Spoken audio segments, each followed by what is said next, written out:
Looks like I get to take my time on this video and make it as long as I want.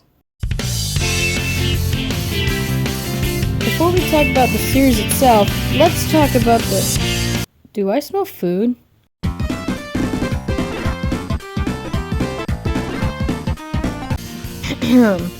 As I was saying, let's talk about the artist, voice actor, and editor. Yeah, my bored anus did it all. With that being said, let's begin. The story of Sonic the Hedgehog the Curse is somewhat inspired by a scrap series I made known as Sonic the Hedgehog the Magma Curse. The rest of the stuff I came up with as I carried on with making this series. There isn't much to talk about here, so let's move on. Believe it or not, I actually draw each frame on paper first. After that, I trace each panel using Abyss Paint on my S9. Once I finish every panel for the episode, I send them to my S7 where I then use InShot to make the episode.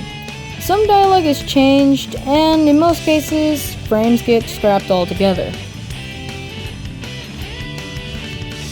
I voice act every character using a voice editor on my S9. I know the voices of Sonic and Tails sound really off, which is a light way to put it, but I'll explain why their voices sound too deep in the next section. So, this series takes place 5 years in the future. Sonic is a young adult and Tails is a teenager. Did I do this to get away with making the voices for Sonic and Tails too deep? Yes. Yes, I did. I decided that the next episode of Sonic the Hedgehog the Curse will be released in January next year. But for now, the Christmas special will premiere on Christmas Day, so get ready for that. I make thumbnails using Photoshop on my laptop.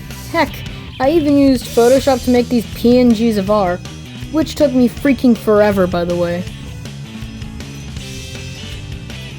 No, I'm not angry. I just wanted an excuse to frickin' use this freaking PNG!